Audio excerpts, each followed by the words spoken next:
doing that. Chapter 25. Let's see. 1 Samuel chapter 17 through 31. Tell you what, You guys remember what? Go ahead. I sure have called myself his name. Huh? But I sure have called him baby. Let's see. Here's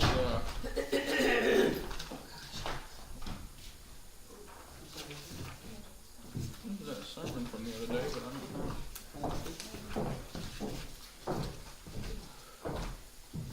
Let's see. This is the sermon. Oh, school's going well. School's going very well. We just started a new quarter 2 weeks ago, and things are going well so far. Did I give you this copy or part of that copy?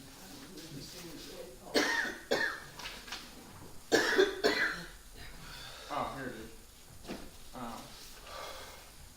Forgot to give you that last time. That was what I think that was the week before last. I forgot to give that one to you. No, you too. Let's see. We covered 1 Samuel 25 last time. Before we get started, Robert, would you like to open us in opening prayer? Sure. Okay. Most whom we're smiling on, we thank you for this wonderful morning, this wonderful warm morning, for being able to not see it, for being friends, long with each other, and for just another Sunday. We just got some prayer. Amen. We covered 1 Samuel chapter 25 last time. Now, before we get into this today, we need to remember where we were. We met two new main characters, I guess you could say, main people in chapter 25. Who were they? Abigail. Nabal and Abigail? Mm-hmm. Okay, what does Nabal mean? You guys remember? Joyful. Huh? Joyful. No, No, not terrible. Nabal. Not Nabal. Not Nabal's terrible. Or What? Right here, but Uh-huh. I think it means foolish. Foolish, or also, it's foolish, greedy,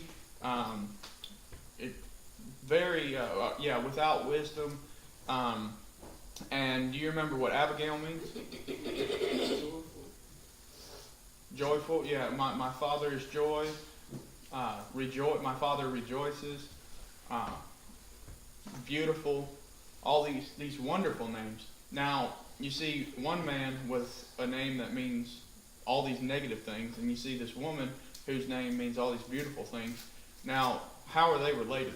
they're married. They're married. Okay? And so we saw, but what did we see? We've met those two characters, and we know what their names mean, and we know about that their names directly describe their character and their personality traits because of the things that we read that they did. But what did we see in the beginning of chapter 25 that was important? Samuel died. And who was Samuel? The high priest. Saul is still a king at this point. Now, we saw David's anger in verses 13 through 17, but why was David angry? No, not this time. Why? Nabal didn't send him any food And why would Nabal need to send him food? because he was protecting the country. David had provided protection from enemies and all manner of things that would come against Nabal and his vineyards and his pastures where his sheep were.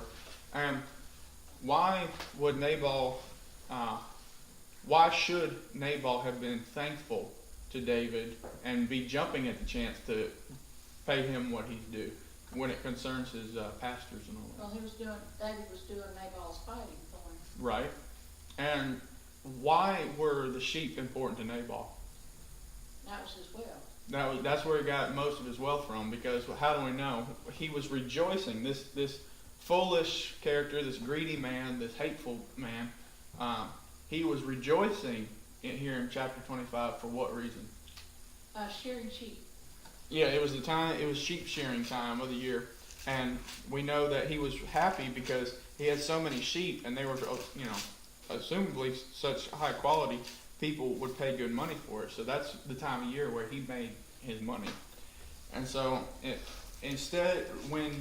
we saw in chapter 25, Samuel died, and he was buried in Ramah, wasn't it? Yeah, in his house. And we saw David request, that was verse 1. Now, verses 2 through 12, we saw David's request to Nabal. He requested some supplies be sent to him. Nabal refused, and he pretended like he didn't even know who David was. He pretended not to even know or ever have heard of him. This made David very angry, and he took, 400 of his men, 400 out of his 600 men, to go take by force what Nabal should have gave willingly. But did David have to destroy the house and kill anybody? No, Abigail sent him supplies. She not just sent them, but Took them herself. took them herself. Now, how happy was Nabal when she said, "Hey, I'm going to go take this stuff to him"? She didn't tell him. Oh, she didn't tell her husband? No. I wonder why. Because when he did find out, he had a heart attack. Yep. She told him the next morning.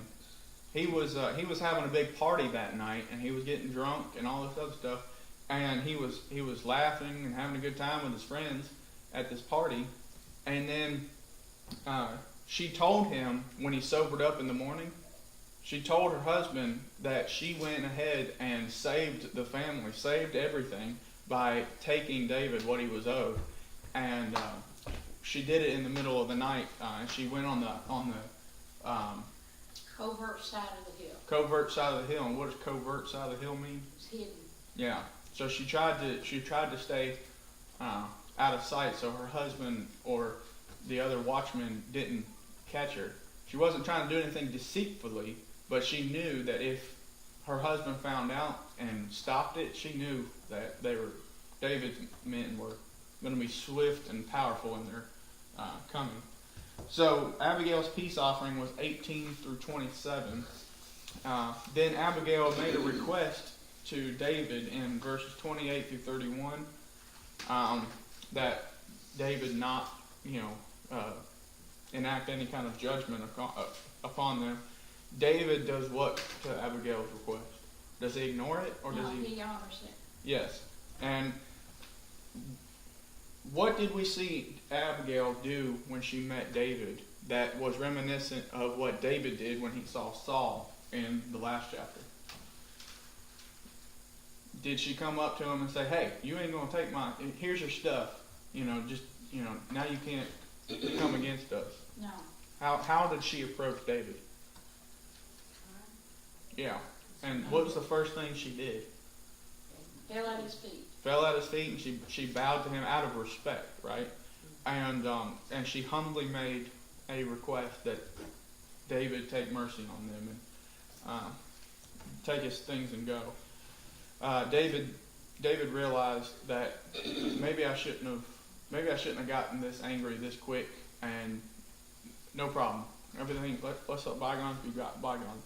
Now, Abigail went home and she told her husband the next morning when he woke up and was sober. She could have told him when he was drunk, right? Said I wouldn't remember that. But and he wouldn't have remembered, and she could have said, "Well, I told you. The words came out of my mouth, and I told you." But what kind of character was Abigail? She was an upright. Yeah, she was upright. Go ahead, Frank. If she had told him while he was drunk, he could have been a mad drunk Yeah, he could have been mad drunk. and punched her out or something. Yeah, or killed her or something. Right. Or done something. Set his own fields on fire. We've seen drunks, throughout history do crazy things. But you're exactly right. But because she was an upright character and she was honest and she did things in the light instead of in the dark, she waited till he was sober-minded to tell him. But how greedy was this man? He was extremely greedy. He didn't want to give David even a sack of grains or one sheep, or the fleece or the wool from one sheep, let alone more than one. And so when he found out the next morning how much his wife gave away to David and his forces, what happened to him? He had a heart attack. Had a heart attack or a stroke or something. It said his heart became like a stone, right? Well, we can harden our heart like a stone, just like he did. Oh yeah, his heart was already hardened, but when he found out how much physical, material things he lost, his wife gave away, which he should have given away because David was rightfully owed that as payment. Yeah, but more do you have, the bigger you are. Yeah, a lot of times. If materialism is what the name of the game is for you, then yeah, the more you have, then the less you want to give away. You're exactly right. And then what did we see? Until this point, who was David's wife?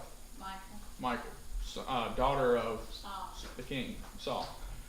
Now, at the end of this chapter, what do we see? He married 2 other women. The wives of David, verses 42 through 44 of chapter 25, we see he married 2 other women. He took Abigail as his wife because her husband just died, and then he took another. And what was her name? Hananiah, Which verse? 43. Yep. Yep. And she was from Jezreel. So there was chapter 25. I know we have 2 of my very best friends in the world visiting from Virginia, Robert and his wife Rebecca Lawrence. And so they weren't here last week, and Frank wasn't here last week. So now 50% of everyone who's here today is caught up. So I just want you to know that's the first time you introduced me. yeah, I've been slack on introducing. Very So proud. I'm doing better. So now we know what happened in 25. So now we're going to get into chapter 26. Does anybody have any questions about 25? Well, you did forget to mention that Saul gave away. Yes, that's right. Go ahead and say. That Saul had given Michal to another man for wife. Now, I thought in the last chapter, Saul and David reconciled and made everything good between them. Yeah, they did, but Now- evidently Saul went behind his back. Daddy Dearest is giving away a daughter who was already married to someone else. You guys think that's going to bode well? Well, Because they actually loved each other. yeah. And so now we're getting into chapter 26. Okay, I'll read 2 verses, and then each person will read 2 verses. And the Ziphites came unto Saul to Gibeah, saying, Doth not David hide himself in the hill of Hakaliah, which is before Jeshimon? Then Saul arose and went down to the wilderness of Ziph, having 3,000 chosen men of Israel with him, to seek David in the wilderness of Ziph. And Saul pitched in the hill of Hakaliah, which is before Jeshimon by the way. But David abode in the wilderness, and he saw that Saul came after him into the wilderness. David therefore sent out spies and understood that Saul was come in very deed. And David arose and came to the place where Saul had pitched. And David beheld the place where Saul lay. And Abner the son of Ner, how do you pronounce it? Which verse 5? There, Ner, the captain of his host. It's in verse 5. Yeah. The captain of his host, and Saul lay in the trench, and the people pitched round about him. Then answered David and said to Amalek the Hittite, and to Abishai the son of Zephaniah, the brother of Joab, saying, Who will go down with me to Saul to the camp? And Abishai said, I will go down with thee. And David and Abishai came to the people by night, and behold, Saul lay sleeping within the trench, and his spear stuck in the ground at his bolster, but Abner and his people lay round about him.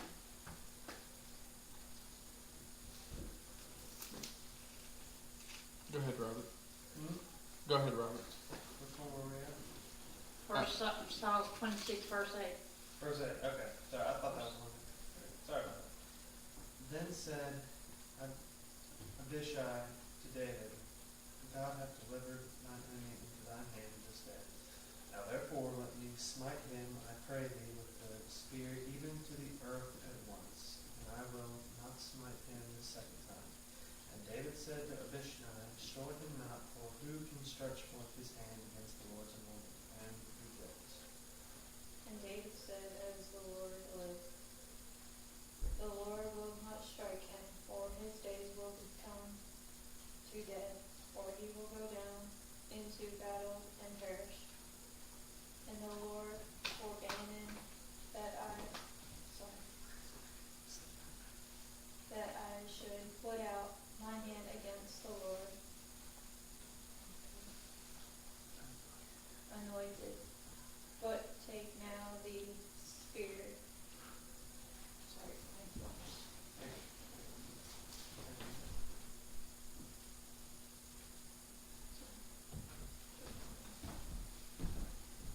Hey, Joe. Morning.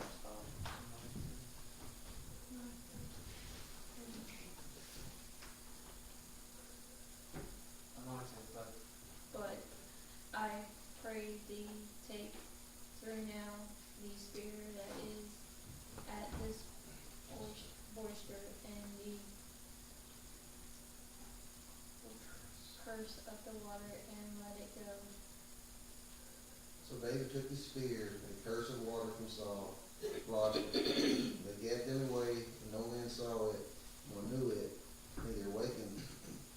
For they were all asleep, because a deep sleep from the Lord was fallen upon them.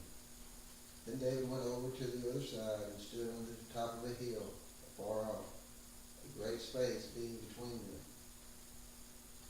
And David cried to the people and to Abner the son of Ner, saying, Answerest thou not, Abner? Then Abner answered and said, Who art thou that criest to the king? And David said to Abner, Art not thou a valiant man? And who is like thee in Israel? Wherefore then hast thou not kept the Lord, thy Lord the king? For there came one of the people in to destroy the king thy Lord. This thing is not good, if thou hast done, as the Lord liveth, ye are worthy to die, because ye have not kept your master, the Lord's anointed. And now see where the king's spear is, and the cruse of water that was at his boaster. And Saul knew David's voice, and said, Is this thy voice, my son David? And David said, It is my voice, my lord, O king. And he said, Wherefore doth my Lord thus pursue after his servant? For what have I done? What evil is in thy hand? And therefore I pray thee, let my Lord the king hear the words of now therefore I pray thee, let my Lord the king hear the words of his servant. If the Lord hath stirred thee up against me, let him accept an offering. For they, the children of man, curse they before the Lord. They had driven me out this day from abiding in the hindrance of the Lord, saying, Go and serve other gods. Now therefore let not my blood fall to the earth before the face of the Lord, for the king of Israel is come out to seek a fleet, as when one doth hunt a partridge in the mountains. Then said Saul, I have sinned. Return, my son David, for I will no more do thee harm, because my soul was precious in thine eyes this day. Behold, I have played the fool and have erred exceedingly.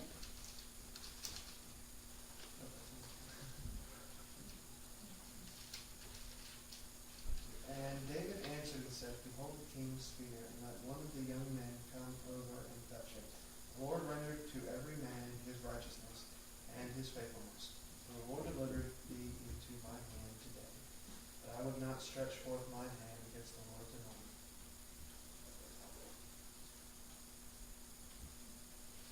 Is that the end of the chapter? No, you got a little bit more. That's good enough, reading. Oh. And we behold, as the way of what was much set by this day, in might of my eyes, so that my life be much set in the eyes of the Lord, and let him deliver me out of all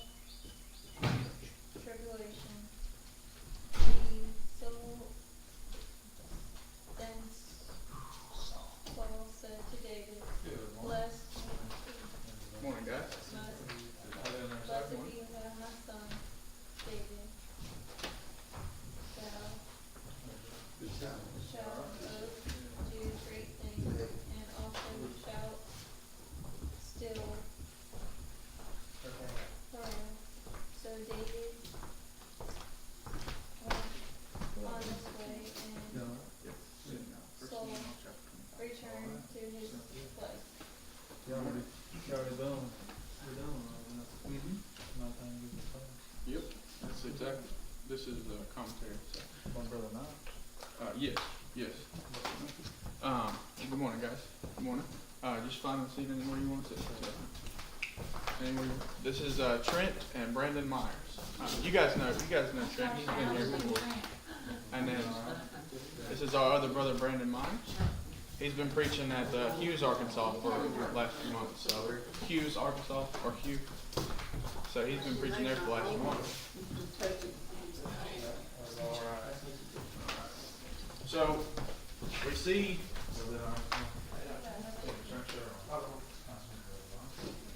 Or 1 Samuel chapter 26. I said 25 earlier, but we're starting 26 today. Okay, so we saw in chapter 24 that David and Saul reconciled, right? We saw where did that happen? Was that in a camp? Yeah. In the middle of the night, or was that in a cave in the middle of the day? In the middle of the day, right? No. Well, yeah. Because they were traveling by day, and he went into the cave to cover his feet. You guys remember? Yeah. And so that happened in a cave during the day. That was in chapter 24. Many people, this sounds like when we first started reading this, it sounded like, well, why is Saul chasing David with these 3,000 chosen men? It sounds like chapter 24, right? There was all these similarities. There were all these similarities. But when we break it down, we have to ask ourselves, is chapter 26 just another account of chapter 24? Because there's lots of times in the Bible where it's not necessarily, like, they'll tell you an event that happened here, and then they'll tell you an event that happened here, and then the next part they'll reference back. Is this one of those times where 26 is just another part of the story in 24? Oh, there's differences. Yeah, there's differences, and there's similarities, but there's differences. We see that chapter 24 happened in a cave during the day. When did this one happen? At night, in a cave. In a cave or a camp? Camp. Yeah. Now, what about the items that were involved? When David snuck up on Saul in the cave, tell me, and he did something, he took something from Saul. What was it? Part of his coat. Yeah. And how did he do that? Cut it off, right? And he snuck away, right? But then he came out of the cave and said, hey, I could have killed you, but I didn't want to, so let's fix this. So Saul made him promise, hey, okay, you bring up a good point. You really haven't done anything to me, but I want you to swear to me that you won't try to usurp my throne. And David wasn't interested in doing that anyway, so he said, okay, sure, no problem. I swear on my life. But now, we saw the events of chapter 25 transpire, and while David was gone, he was dealing with Nabal and Abigail, and he married Abigail after Nabal died, and he married the other wife. We saw Daddy Dearest, the king, Saul. What did he do? Give away Michael. Give away Michael. So my question is, what in the world happened between the time of chapter 24 and 25, and now we get to 26, and Saul's chasing after him again with these 3,000 chosen men, right? So we know that these are different because of the items that were involved and the place as well. What did he try to get here in chapter 26, or what did he get while he was in the camp?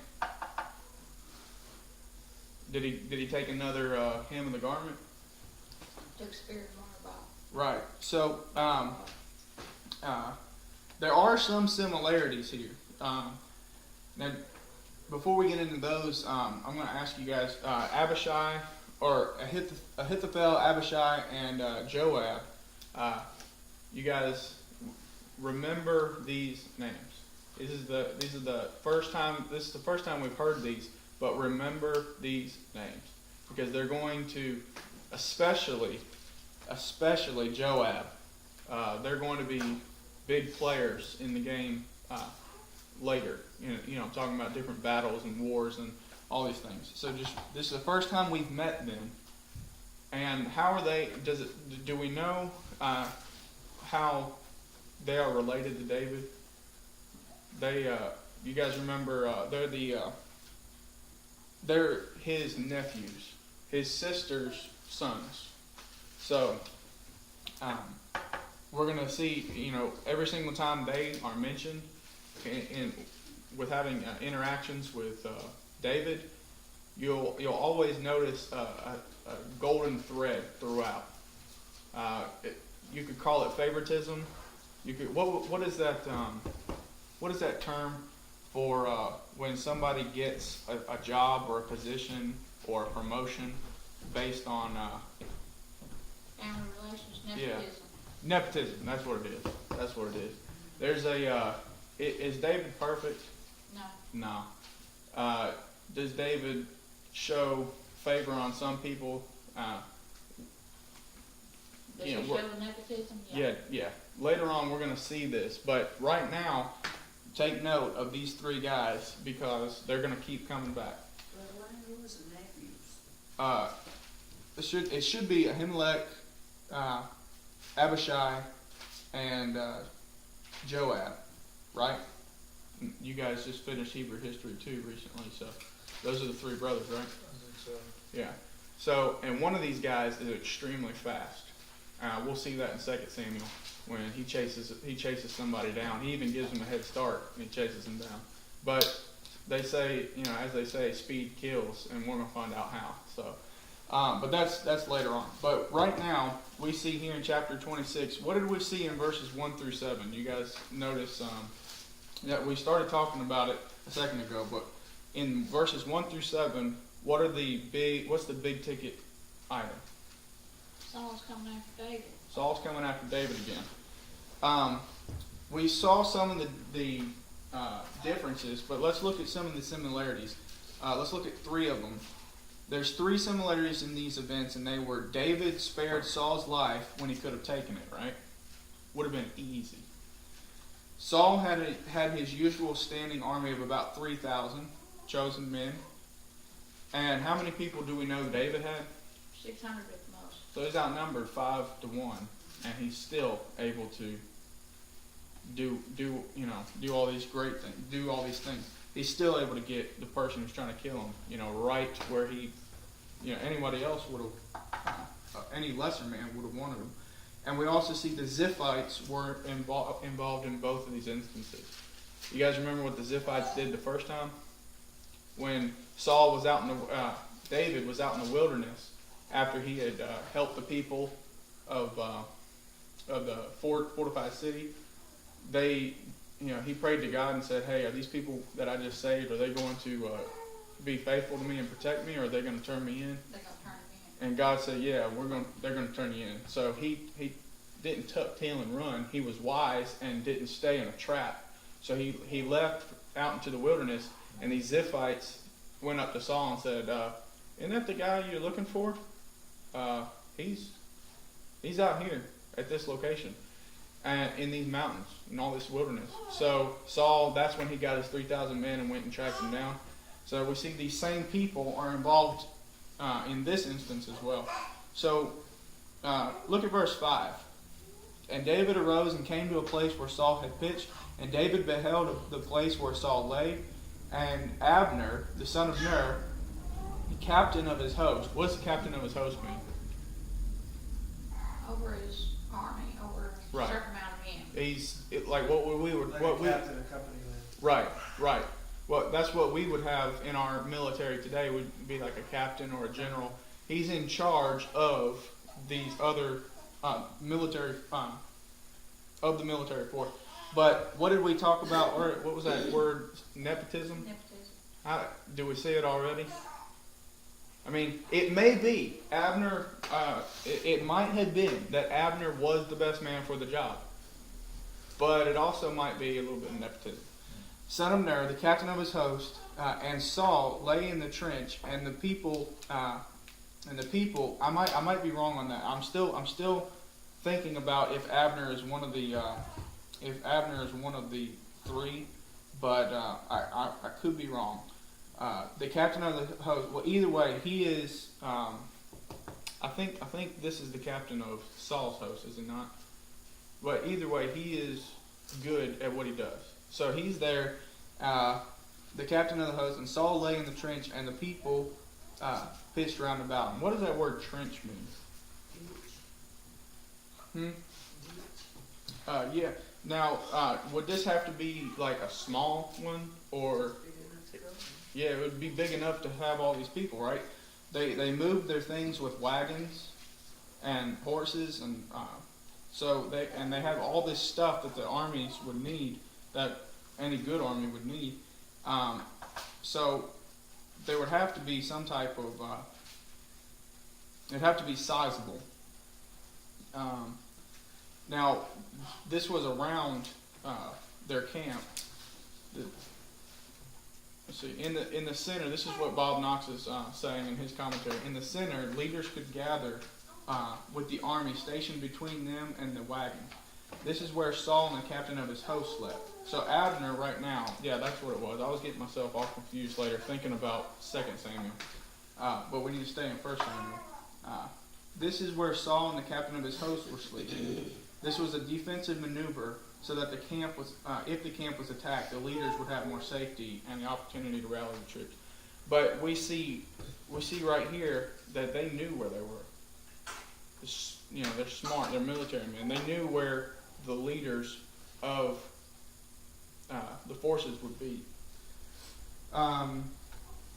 We saw Saul pursues David in verses 1 through 7, and in verses 8 through 12, we see Abishai wants Saul's death.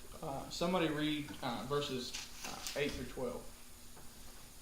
Then said Absalom to David, Thou hast delivered the enemy to thy hand this day. Now therefore let me smite him, I pray thee, with the spear, even to the earth at once, and I will not smite him a second time. When David said that,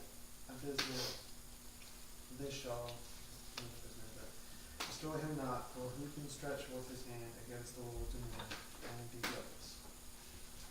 Now, when did we see the same sentiment? David had his enemy, not his enemy, but the person who was trying to kill him. David had him in a perfect spot where he could just. How did Abishai phrase it? Just once. That he could give him once, and Saul said he could get David at once. Yeah, at one point Saul was so mad at David. You guys remember back in previous chapters, a couple of times he was so mad that and so wroth, and he wanted to do what to David with a spear? Pin him against the wall. Pin him against the wall, and that's just a light javelin toss or what? No, that's That's that's force. What do we see? Huh? He said there is no light with a javelin. Yeah. Now, what do we see Abishai say about? He's asking David, or he's telling David, "Hey, I've got him right here. I want to do it. I want to do it. Look, you're the guy. You're my man, David, and this is the guy who is trying to kill you. I've got him right here. Please let me kill him. Please let me kill him. Please." How does he phrase it, Brandon? In verse 9, he says, "I pray thee, what? With the spear." What does he want to do with it? Even to the earth at once. Like, is Saul awake and upright right now? Where is he at? Like, what position is he in? He's laying down. He's laying down. He's asleep. So if he takes that, if he's saying, "Please, David, let me take this spear, even to the earth," what does that show you? Tell me.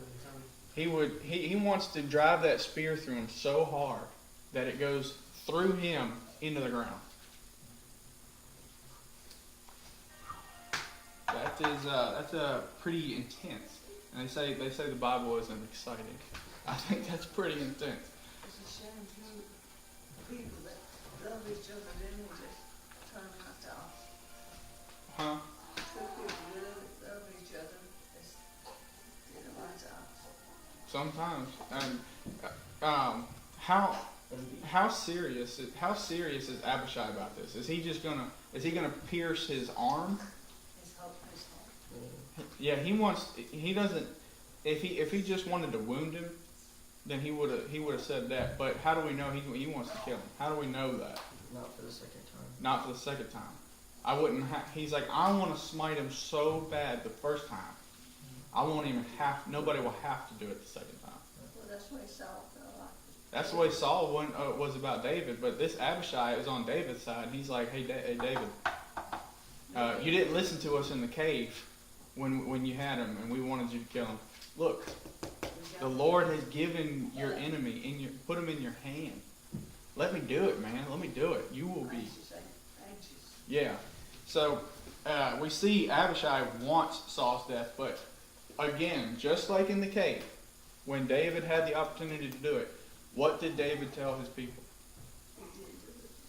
Not the Lord's anointed, Not to the Lord's anointed, meaning. meaning that he had been chosen by God and he wouldn't.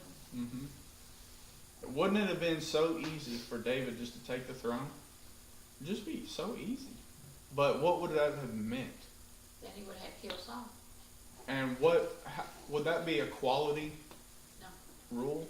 Would that be because if it was okay for David to just kill the leader and take over and just do it without honor in a way that is not respectable at all, then what's stopping somebody from just trying to kill David?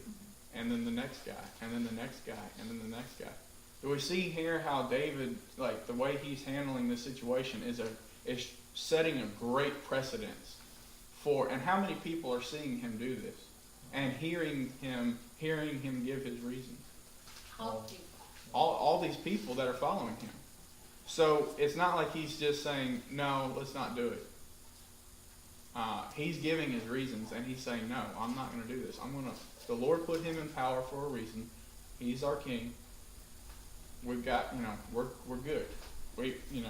It's like teams in, like sports teams who have the victory, like they're already up 42 to like 10, and there's like 2 minutes left in the game. There are some teams that want to make that scoreboard like as high as it can go, run up the score. But that would probably be Saul. But David is the guy who says, hey, put in the third and fourth string guys. Let's not, let's give everybody a chance. Let's not try to do anything dishonorable. We've won, we're good, but we can go home. Let's be respectful. I like coaches like that. If we go by what David and Saul did, it'd be less murder because people don't talk on what they want to Right. get on with. That's exactly right. That's a great point. If people today handled situations like David did, then we would have a lot less problems. If people talked to one another and worked out their problems like David did, then and just be a grown up about things, then a lot of problems would be solved. But what if we handled situations like Abishai? That's the one I'm thinking of. If we handle things like Abishai, then we live in a world of Abishai, not David, don't we? Where it's kill or be killed, strike first, so they don't, what is that phrase? Strike first, or I hit first, or something like that, and so that they don't have a chance to Shoot shoot me. first, ask questions later. Yeah, shoot first, ask questions later. Yeah. That's Abishai. That's him right there. He's like, let me stab him, let me kill him, and then we can work out the details later. But anyway, okay, so we see that's verses 1 through 12 so far. Now we see David rebukes Abner. Let's read 13 through 16. You got that one, Trent? Then David went over to the other side and stood on the top of a hill afar off, a great space being between them. And David cried to the people and to Abner, the son of Ner, saying, Answerest thou not, Abner? Then Abner answered and said, Who art thou that criest to the king? And David said to Abner, Art not thou a valiant man, and who is like to thee in Israel? Wherefore then hast thou not kept this thy lord the king? For there came one of the people in to destroy the king thy lord. I was wrong earlier when I said Abner was one of the three brothers. That was I was confusing it with someone else. Abner is working with Saul. and so he'll come back later too. But Abishai, his name means father exists. He's the son. He's one of the sons of Zeruiah, David's sister, and his brother. One of his brothers is Joab. So here we saw in verses 13 through 16, we saw David rebukes Abner. Now, somebody bring out something interesting in those verses there. Verse 15 is a valiant man. Verse 15 shows that he's a valiant man. Valiant, Yeah, and what does valiant mean? upright, honorable. Now, that's right. Now, the commentary from Bob Knox regarding these verses says, once David was safely away from Saul on another hill, he called out to Abner, Saul's chief general. David admonished Abner for not doing a better job of protecting the king. How would you like to be the leader, the general, the man in charge of these 3,000 select men? How would you like to be that guy? And then in the middle of the night, the guy you've been trying to track down with all your might, the one guy who you've been trying to find, he wakes you up in the middle of the night, and he's standing on a hill, and he's screaming at you, saying, "Hey, wake up, dummy! I was just right there on top of you. I could have just pinned you and your king to the ground with a spear. My men had you right there. They were breathing down your neck and begging me to let them pin you to the ground, pin you to the earth where you never get up." And how would you like for somebody to wake you up and say that? Especially, I could have found nothing to do to hide myself. yeah. I mean, so, Second time in a row that David had his life in his hands. yeah, second time, and didn't do anything. That's exactly I feel right. like I would just like, Yeah, I would probably stop messing with David if I were Saul. But what do we know about Saul? Never learn. Yeah. Now, Envy goes a long way. yeah, the color green, tends to blind him, right? Of course, the readers of this account know why he had not done a better job in his responsibility. Because now, why? What did we read? Was a factor that we read about a factor in here that was helping David's men. A factor that was a little bit more than just man's talent, being stealthy. What do we know that God did to help him out? Well, God's on his side. Well, I mean, what did he? Yeah, but what did God do here to Saul's men? Oh, I'll throw him in a deep sleep. Yeah. So we know one reason that they didn't, Abner wasn't able to wake up as easily. Now look at the spear. The spear was used as an example to prove that David could have killed Saul if he had chosen to, just like the garment, the hem of the garment. The writer, Bob Knox is saying, the writer can imagine that David asked this question probably when he asked this question. Everyone probably quickly looked to see if Saul was okay, and then looked for the items which David took. He's that makes sense. The guy that you're tracking down, trying to find, is standing on a hill screaming, "Hey, look at here! I got your toy. I could have killed you with it. The only way I could have got that if I was in the middle of your camp, or we were in the middle of your camp, right at the heart of where the most protected place." Of course, that it doesn't. The text doesn't say it, but that I agree with Bob Knox. We could assume that they'd be like, "Is he for real? Does he really have the spear that he's talking about? Could he really have done it?" Well, yeah. Both was tiny full of the wood. Huh? Both of them were pulling each other's heartstrings. Yeah. Oh yeah. Now, we see in 17 through 20, we see David's plea. So, what do we? All right, let's read 17 through 20 real quick, and then after this, we'll take a break. Saul knew David's voice and said, "Is this thy voice, my son David?" And David said, "It is my voice, my lord, O king." And he said, "Wherefore doth my lord thus pursue after his servant? For what have I done, or what evil is in my hand? Now therefore I pray thee, let my lord the king hear the words of his servant.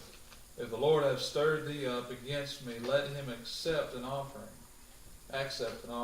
But if they be children of men, cursed be they before the Lord. For they have driven me out of this day from abiding in the inheritance of the Lord, saying, Go, serve other gods. Now therefore let not my blood fall to the earth before the face of the Lord, for the king of Israel is come out to seek a flea, as when one doth hunt a partridge in the mountain." Okay, so now Saul's awake, right? I mean, obviously, it's the middle of the night. Everybody's, they got somebody screaming at them from the hilltop. Everybody's waking up. Saul gets up, and what does he immediately notice? David's voice. And if anybody in that camp would have known David's voice, then it'd be Saul. So Saul recognized the voice of David and called out to him. David responds by asking why Saul is pursuing him.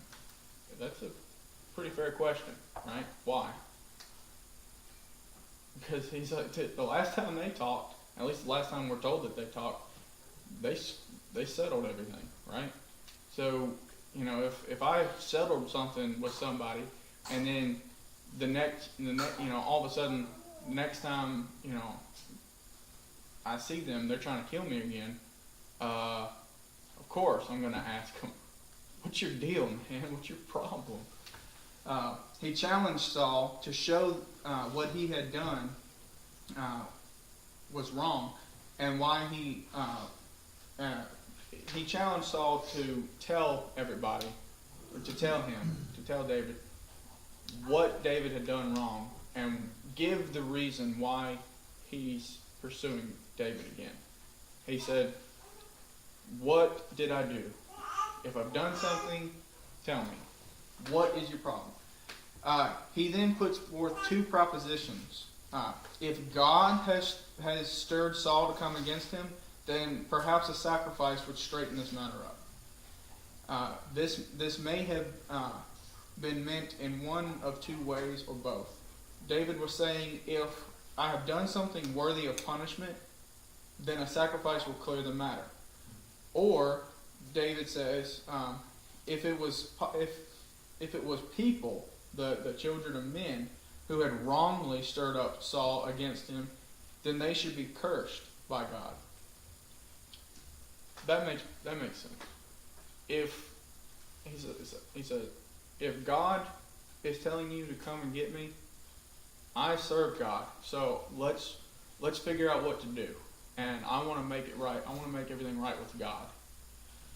And then you won't have to pursue me. But if it's people that's got you coming after me again, then I don't like that. So the reason that they should be cursed was that their accusations had caused him to live outside of his inheritance in the land God had promised his people. By being forced to live outside of the land, he could not go to the tabernacle, not enjoy the national heritage. He was being forced to live in a land where false gods were worshipped. In verse 20, David again refers to himself as something which is insignificant.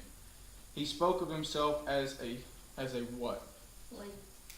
A single flea, or a partridge, who was caused to flee for his life on a constant basis. So, when he refers to himself as being something insignificant, even as small and worthless and undesirable as a flea, I mean, he's clearly puffing himself up, right? No. It's like when Saul says, I am the chief among sinners, or, sinner of whom I am chief. he's clearly puffing himself up, right? No, he's lowering himself. He's lowering himself. So David, he's made some mistakes that has cost some people. He's made some poor choices before, but overall, when he finds out that he's done something wrong, he fixes it. But overall, he's a good man, and so he's still, even through all this, he's still being humble. Now, verses 21 through 25, we'll get to after a quick 5-minute break. So,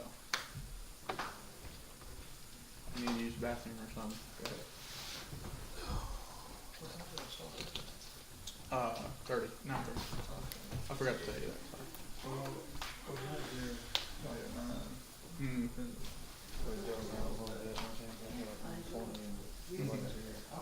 Oh yeah. That's how you do it.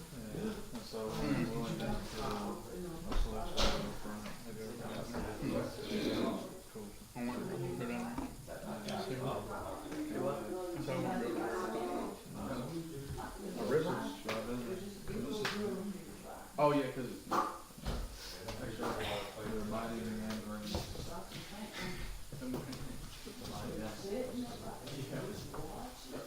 Robert, this is Trent. You met earlier. Oh, okay. And this is Brandon. That's Brandon.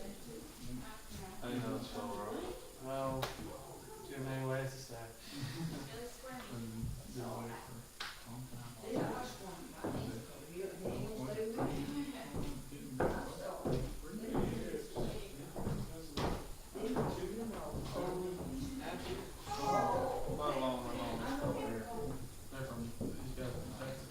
Texas? Oh, gosh. Well, I know how Megan is. I hope you don't have the same football team. No.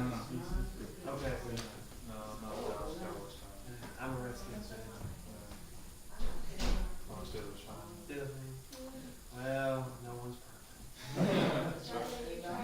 Brandon, he is the opposite of whoever he is. Yeah. Oh. But he walks over to Avery, Seahawk fan, and he's the Avery. Or 49. It's just I'm all things called You're Trying to get the whole thing. whatever you are, he is the opposite. He's all things opposite of me.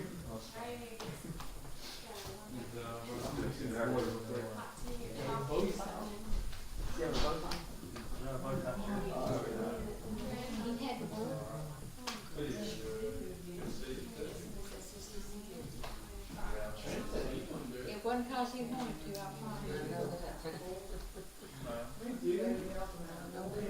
Well, I don't know, I think on 2 right now. Oh, I'm trying the first one and, really married that chick. Now he's trying to beat you up. Yeah. I got 2 and 20.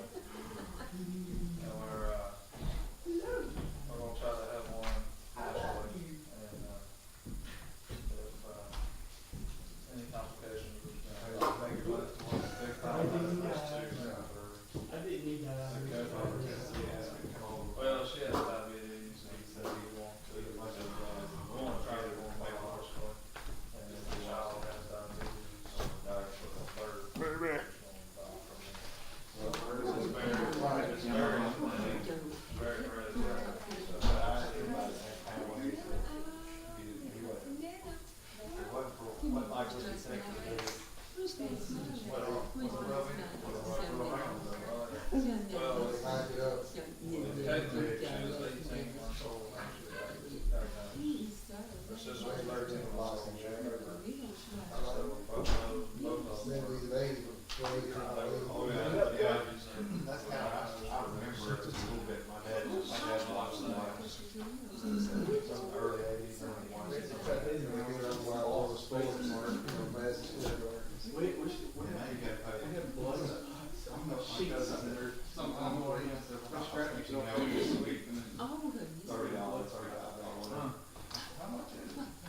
the kids down the little Wolverine calls. The only thing It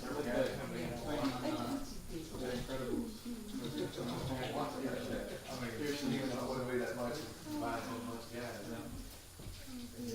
What up, man? Keep it extra 10, you get Better ones? a Yeah. That was first. Oh, that's on the way. You feel good? Get that out of there. Get that out of there. Yeah. Drilling again. Get that out of there. He said, that's just something I do. Yeah. That's just something I do. Get that out of there. Such a pleasant, such a pleasant. Be a big boy just like your daddy. He's Oh, yeah, he is good. What you talking about? Pretty good. He's Yeah, good. very good. He is very good. Do you have power version? We'll go to Layne. I wanted to, I was disappointed. I was disappointed with that one. No, it's all Y'all want water? No, it's fine. Go to home. Y'all want water? This baby, this little refrigerator back there is gonna be the water. Just go back there. We can almost walk over there. I don't know what the deal was. This morning I woke up with a horrible sore. Cleaned out my room yesterday, it was really dusty. Oh, okay.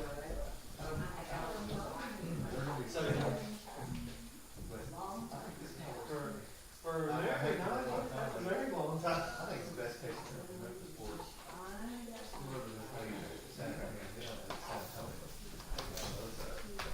Well, all right. Third, last night. Third, Warriors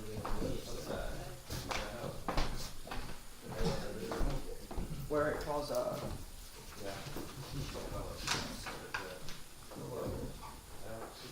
that chapter 46? Where it called for. So you know about that. You said where it called for. Where David calls Abner a valiant man. Valiant's italicized, I don't know if that's very significant or not. But, and David said to Abner, art not thou a man?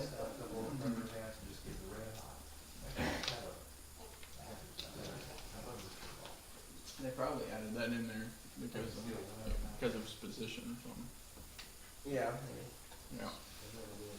Well, all right. You guys ready? All right. So we stopped right here at the end, and it was we just saw David's plea to Saul in verses 17 through 20. Now to end out the chapter, we see Saul repents of his sin. Okay. So somebody read verses 21 to 25. Then said Saul, I have sinned, return my son David, for I will no more do thee harm. Because my soul was precious in thine eyes this day. Behold, I have played the fool, and had erred exceedingly. And David answered and said, Behold the king's spear, and let one of the young men come over and fetch it. The Lord rendered to every man his righteousness and his faithfulness, for the Lord delivered thee into my hand today. But I would not stretch forth mine hand against the Lord's anointed. And behold, as thy life was much set by this day in mine eyes, so let my life be much set in the eyes of the Lord, and let him deliver me out of all tribulation. Then Saul said to David, Blessed be thou, my son David, thou shalt both do great things, and also shalt still prevail. So David went on his way, and Saul returned to his place. So Saul admitted that he had sinned in his attempt to take David's life. He then entreated David to return to his home with a promise of safety. But David's answer showed that he could not place his life in the hands of Saul. What do you guys think about that? Huh? Still no trust. So we've talked about it before.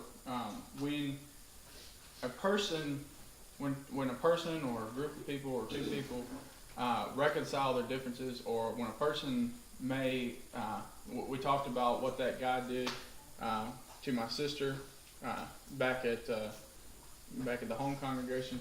Talked about that, and we saw that yes, he may have repented of his sins and made himself right in the eyes of God. He may have tried to, and he did try to go to certain people and try to apologize and do everything he could to, try to make it right.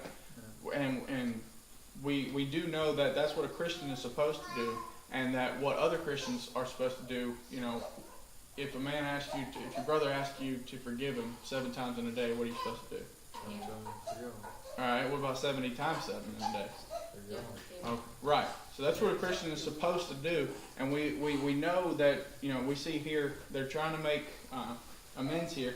But we also, from that example, we remember how you can forgive somebody, but you still got to build trust back sometimes, right? Just because you forgive somebody doesn't always mean that that bond of trust is, back up and running, right? So we see David, he's willing, that's what he came there for. That's the reason why he woke them up in the night. He's saying, hey, what in the world is your problem? We fixed this. Why are we coming back to this? Why are you trying to kill me again? And then Saul admits, hey, I'm sorry. I was wrong. I'm sorry. Let's not do this. I'll go back home. You come back with me. Come back with me.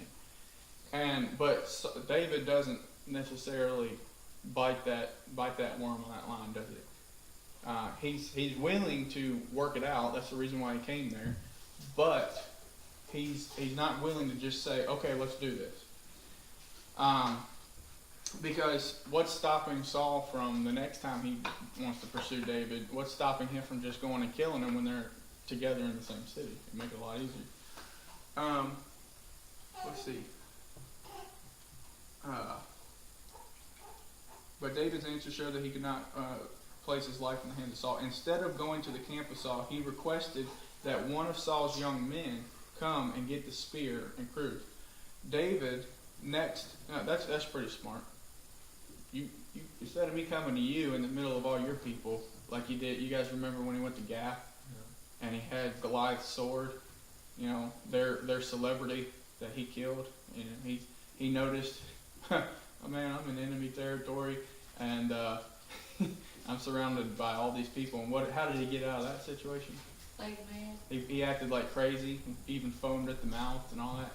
He knows that if he walks in the middle of this camp, that's not necessarily going to be the smartest idea. Because what if Saul or Abner just flip the switch and say, get him? He's a good fighter, and the Lord is with him. But it would not be easy. So he says, no. Instead of me coming to you, you send somebody here. I'll give it to you. You just send somebody here. David next called. David, after that, he called for God to bless those who were faithful to him. He included himself in this blessing. Why? He's doing God's will. That's to the best of his ability. But why does he count himself as one of the faithful? Because he didn't kill Saul. Because he didn't kill Saul. He's saying, if I had done this, and you see, he's teaching not only us a lesson here, reading about this, but he's also teaching who else in the immediate context? Well, that's his men. Yeah. He's saying, hey, if I am blessed and one of the faithful followers of God because I did not kill him, that's the if of this if-then statement, thinking about it logically. If that's the if, then what's the then? If I am counted faithful for not killing him, then That's me too. then I would have been counted as one of the unfaithful if I had killed him.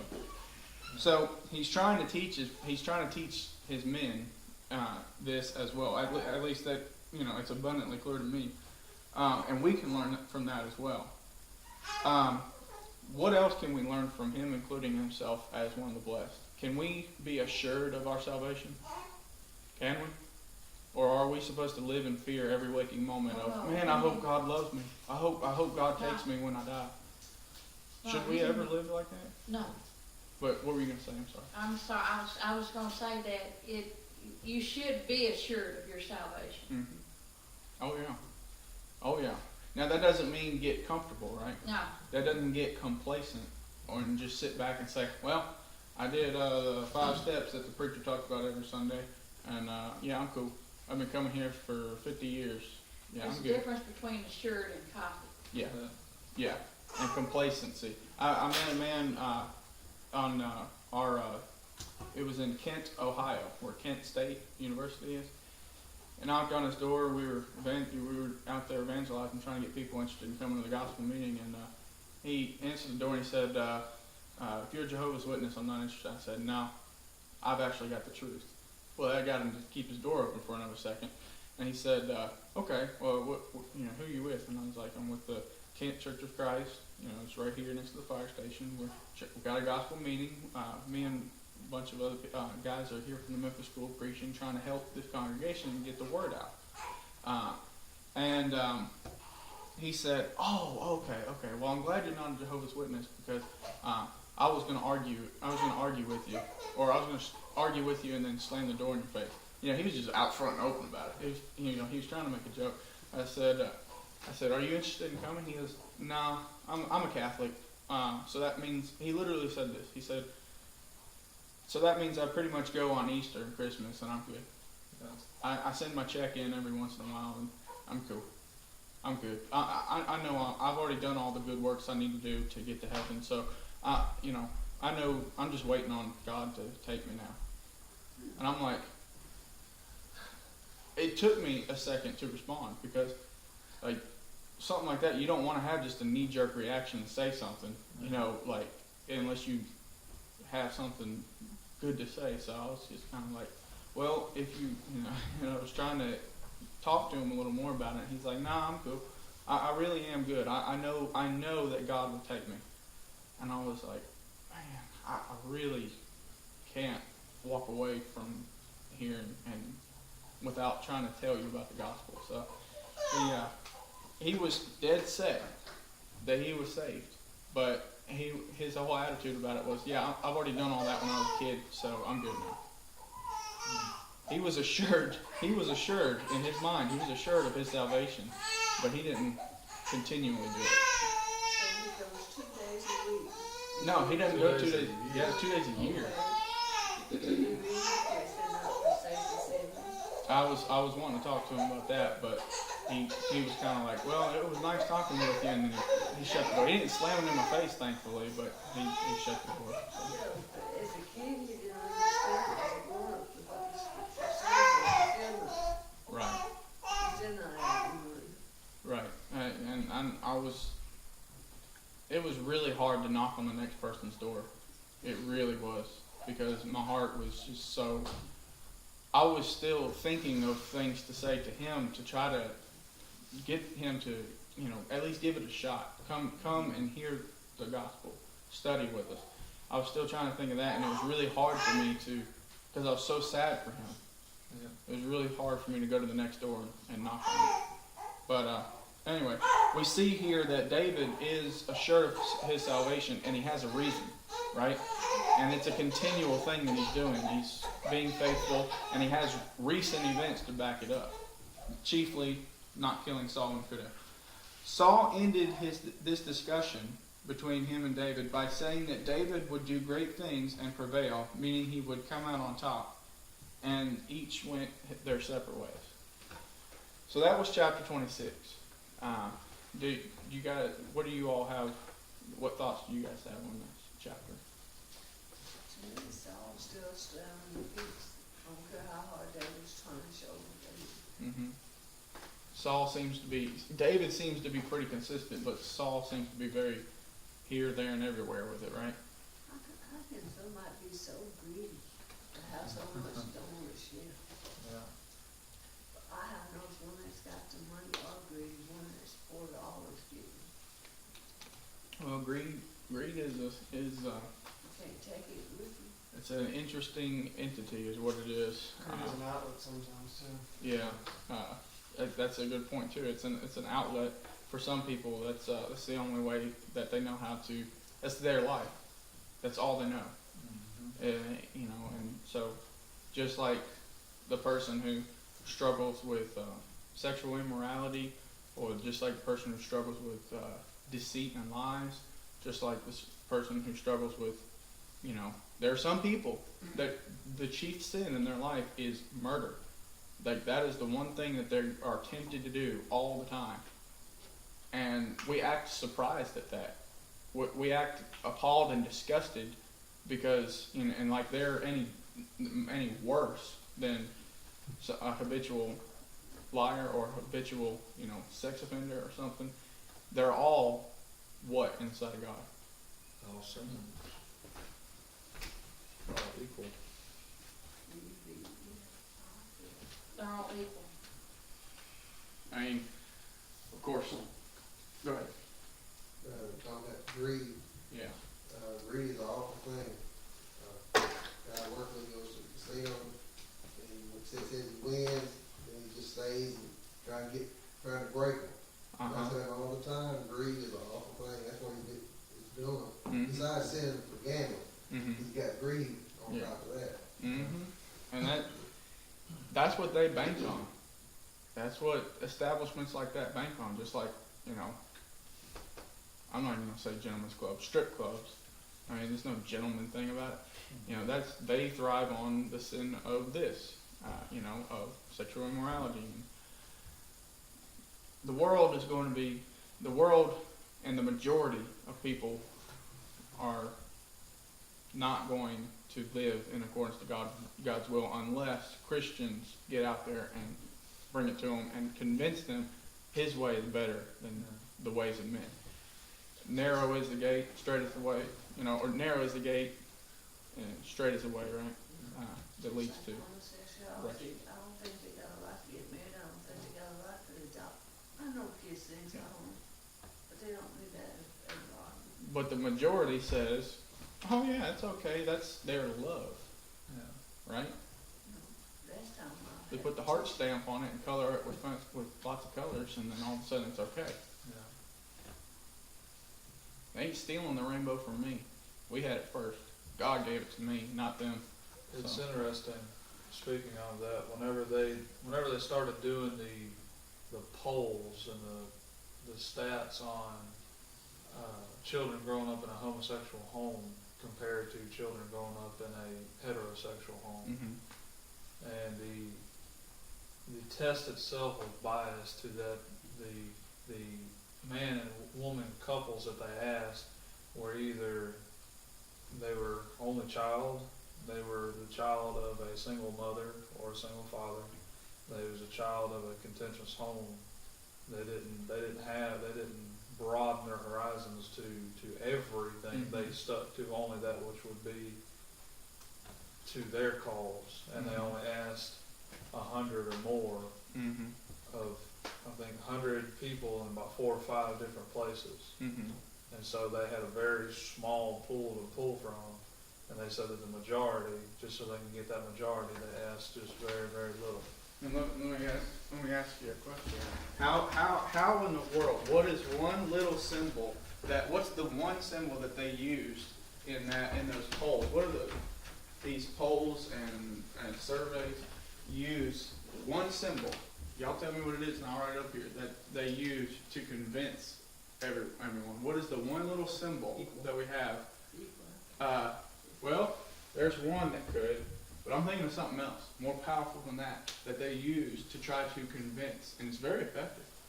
You said they only polled like about 100 people, and that's supposed to represent the nation, right? Yeah, Well, how do the 100 people out of 300 million represent the nation? they don't. 99%. There it is. That symbol right there. How many times has that been utilized? Way too much. Yeah, they say 70. They say what 70% of people, 70% plus of the people polled say yeah it's okay. So in America, majority rules. So there it is. How many Right. people did they ask? Yeah. Well, 70. And when you do, I don't and when know. you targeted, asking, like, you could, most of those surveys go to the lowest income people Mhm. because they think that Mhm. that's what most of them do. But Yeah. what they don't realize is a lot of those lower incomes are people, some of them who are the ones sucking out of the life out of economy for other people. Yeah. They're not gonna have the best morals. Yeah, and you know, unless we do what we can to set a good example. The whole Yeah. homosexuality, I've said this before many times to you, Layne, but Mhm. the thing was, it's not, this would be very different if this was a actual idea for, I think I could accept it there anyway, if it was an actual idea for equality. Yeah. It's not, it's a political game to get votes, money, and other things. Mhm. That's right. It's not, when you go on to Netflix, there is a gay and lesbian section you can go to. Mhm. That's not I'm sorry, they don't go to a, like you said, a 70%, this is stuff that you should probably like. You are not, it's not equality, it's a genre. Yeah, I don't see a Christianity section on there or a religious section. Interesting. He was waiting on the. Good point, Robert. Huh? First time I came up here, I got a tissue.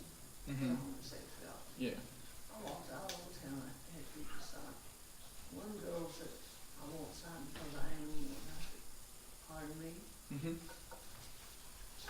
And I just went on to do it. I wanted the church and they signed it, and Mhm. I wanted to do it this time, Mhm. too much package. Yeah. But I will get better and I will get Mhm. my paper out again. Mhm. Exactly, and I'm thankful for all the hard work you put in for the Lord's cause. Thank you. Because I don't think, like I told him, I said, God didn't make Eve. How come he didn't make another Jack or Adam did? Mhm.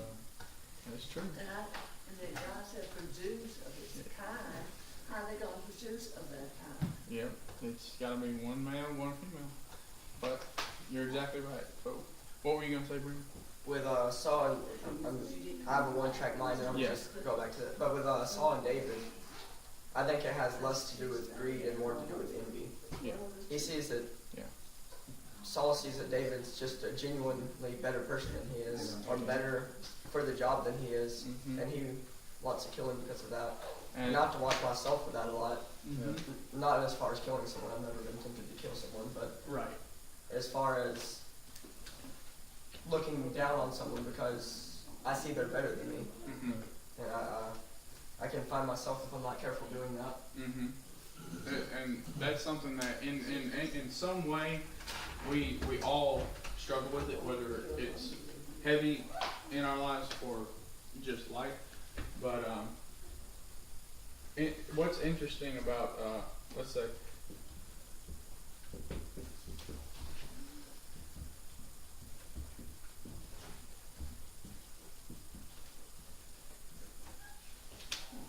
when we're talking about David and Saul, one waxes and one wanes. One gets more of these things while the other one loses it. Who started off with nothing and then all of a sudden he gained everything? He was the first king ever in Israel, in the history of Israel. First human king. Saul. Was he blessed to have a wonderful family? Did he have a lot of money? Did he have a lot of fame? Well, he was doing great. What more could he ask for? Nothing. But then, what happened? One little mistake led to another and another and another. And instead of allowing his friend Samuel, that's what we talked about in the sermon last week, to give him a hand up and get him back on the right track, he swatted it away and just stayed in the dirt. So God said, okay, fine. I gave you your family, I gave you your fortune, I gave you your fame.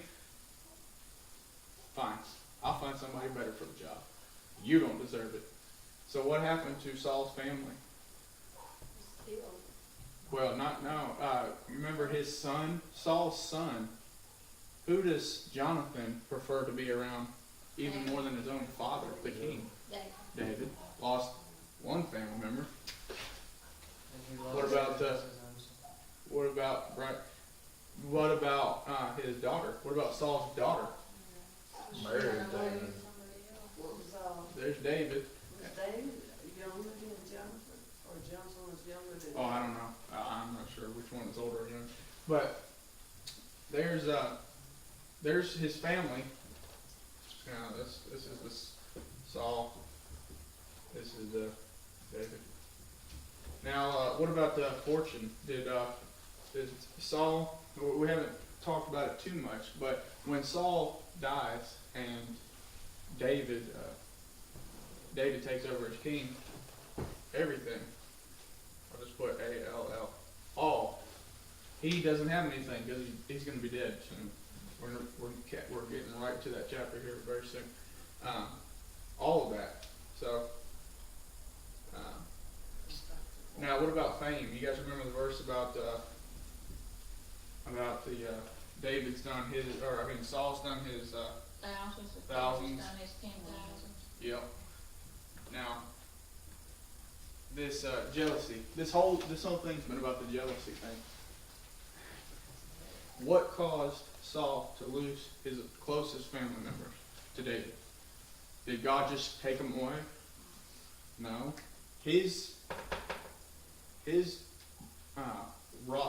anger and hatred, and Jonathan even said, "No, Dad, I'm not going to kill him. I'll do anything for you. You're my father and you're the king, but I will not transgress God's law. I will not do something without good cause. And it's not just because David's my best friend. I'll stand up to you against this injustice anytime." Saul, and through his jealousy, lost his family to David. David waxed while Saul waned. His fortune. What did we're going to see that later.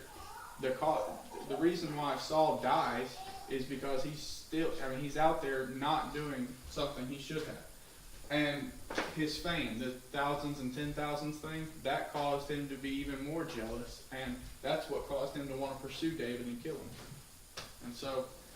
And the way he handles all these situations, makes him more and more unpopular with the people than it does popular. That's the whole reason why David how in the world did David send out a letter or a messenger to say, hey, if you like me, come and push my like button, and then come to these mountains in between Philistia and Jerusalem, and then we'll all, if you like me, come and do this. No, he didn't do that. They came on their own accord because they didn't like Saul. This man had everything, and he kept pushing and pushing and pushing everyone in his life away. And it went straight into the arms of the one person who wasn't even asking for it. He was just trying to do the right thing. And so in chapter 26, we saw Saul pursue David, verses 1 through 7. We saw Abishai, one of David's men, wanted to kill Saul. He had him right there. He had Saul's own spear. And he wanted to pin him to the earth with it in his sleep. But David said no. They take the spear and the water bottle, and then David wakes everybody up while he's standing on that hilltop outside the camp, and he rebukes who? Abner, who is Saul's head, like his general, pretty much, his military leader. David calls him out and says, "Ha ha! I got your spear. Look how tough you are now." And then what happens? Why did David wake everyone up? Not just to say, "Hey, I got your spear," but, "Hey, I've got your spear, which means I could have killed you again. Why are you chasing me? If it was God telling you to do this, that I've messed up, and God wants you to be the one who punishes me, then let's fix this. I want to make everything right between me and God. But if it's somebody else, if it's not God, if it's someone else, and you don't have a reason to be doing this, a justifiable reason, then I don't like that. Then you're in the wrong." And then he ends it by, the chapter ends with verses 21 through 25 being Saul's repentance and his plea for David to try to come back home with him. But does David trust him? No. No, which is probably a wise decision. So that was chapter 26 of 1 Samuel. We'll get into 27 next week. So thank you guys.